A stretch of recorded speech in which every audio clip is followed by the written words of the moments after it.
नमस्कार, आप सभी का एक बार फिर से स्वागत है भक्ति ज्ञान चैनल में। आप सभी को अहोई अष्टमी की हार्दिक शुभकामनाएं। तो चलिए सुनते हैं अहोई अष्टमी की व्रत कथा। प्राचीन काल की बात है, एक साहूकार था जिसके 7 बेटे और 7 बहुएं थी। उस साहूकार की एक बेटी भी थी जो दीपावली के समय अपने ससुराल से मायके आई हुई थी। अब दीपावली पर घर लीपना था तो सातों बहुएं मिट्टी लाने के लिए जंगल में जाने लगी। तो उनकी ननद ने कहा, मैं भी आपके साथ चलती हूँ। अब वो सब मिट्टी खोदने लगी।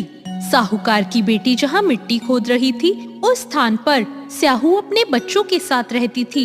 मिट्टी खोदते हुए गलती से साहूकार की बेटी की खुरपी की चोट के कारण स्याहू के बच्चे मर गए। इस पर क्रोधित होकर साहू प्रकट हुई और बोली, मैं तुम्हारी कोख बांधूंगी, तुमने मेरे बच्चों को मारा है। स्याहू के वचन सुनकर साहूकार की बेटी अपनी भाभियों से विनती करके कहती है कि वो उसके बदले अपनी कोख बनवा लें, लेकिन वो राजी नहीं होती। लेकिन उसकी सबसे छोटी भाभी अपनी ननद के बदले अपनी कोख बंधवाने के लिए तैयार हो जाती है और फिर साहू उस छोटी भाभी की कोख बांध देती है। इसके बाद अब उस छोटी भाभी के जो भी बच्चे होते वो 7 दिन बाद ही मर जाते। ऐसा उसके साथ लगातार हुआ। जैसे ही अहोई अष्टमी का दिन आता, साहूकार की छोटी बहू अपने बच्चों को याद करके रोने लगती। ये बात उसकी जेठानियों को अच्छी नहीं लगती। उन्हें लगता त्योहार के दिन ये रोकर यहाँ अपशगुन फैलाती है। 7 बार पुत्रों की इस प्रकार मृत्यु होने के बाद उसने एक पंडित को बुलवाकर इसका उपाय पूछा। पंडित ने उसे सुरही गाय की सेवा करने की सलाह दी।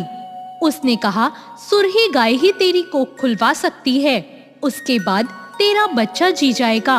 अब वो जल्दी उठती, सुरही गाय के पास जाती, उसकी साफ सफाई करती, उसे नहलाती धुलाती, हरा हरा चारा खिलाती। सुरही गाय ने सोचा, ये तो बहुत अच्छी है, रोज उठकर मेरी इतनी सेवा करती है, आज मैं इससे बात करूंगी। गौ माता ने कहा, मैं तुझसे बहुत प्रसन्न हूँ, मांग, क्या मांगती है? साहूकार की बहू बोली, स्याहू माता आपकी सहेली है, उन्होंने मेरी कोख बांधी हुई है, आप उनसे कहकर मेरी कोख खुलवा दो। गौ माता ने कहा, ठीक है, लेकिन उसके लिए हमें 7 समुद्र पार जाना होगा। फिर वो दोनों स्याहू माता के पास जाने के लिए चल पड़ी। रास्ते में बहुत कड़ी धूप थी। चलते चलते वो दोनों थक गई और थककर एक पेड़ के नीचे बैठ गई। थोड़ी देर में उन्होंने देखा वहाँ एक सांप आया। उसी पेड़ पर गरुड़ पंखनी के बच्चे रहते थे। सांप उन्हें डसने जाने लगा। तब साहूकार की बहू ने उस सांप को मारकर उन बच्चों को बचा लिया। थोड़ी देर में गरुड़ पंखनी आई तो उसने वहाँ खून देखा और खून देखकर वो साहूकार की बहू को चोंच मारने लगी। तब साहूकार की बहू बोली, मैंने तेरे बच्चों को नहीं मारा, बल्कि ये खून तो सांप का है जो तेरे बच्चों को खाने आया था। मैंने उससे तेरे बच्चों की रक्षा करी और उस सांप को मार दिया। ये सुनकर गरुड़ पंखनी बहुत खुश हुई और बोली, मांग, तू क्या मांगती है? वो बोली, हमें 7 समुंदर पार स्याहू माता के पास जाना है, क्या तुम हमें उनके पास पहुंचा सकती हो?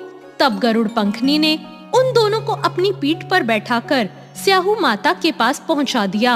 स्याहू माता अपनी सहेली को देखकर बोली, आ बहन, बहुत दिनों में आई है। स्याहू माता उस बहू से कहती है, मेरे सिर में जुएं पड़ गई है, उन्हें निकाल दे।